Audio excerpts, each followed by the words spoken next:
दुनिया में हम लड़कियों से ज़्यादा अहमक और कोई नहीं होता।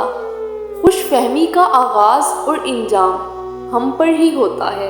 सारी उम्र हम मोहब्बत की बेसाखियों का इंतज़ार करती रहती हैं ताकि ज़िंदगी की रेस शुरू कर सकें। हमें हर मर्द के बारे में ये खुशफहमी होती है कि वो आएगा, हमें देखेगा और हमारा हो जाएगा। कोई हमसे हमदर्दी करे तो हमें खुशफहमी होने लगती है।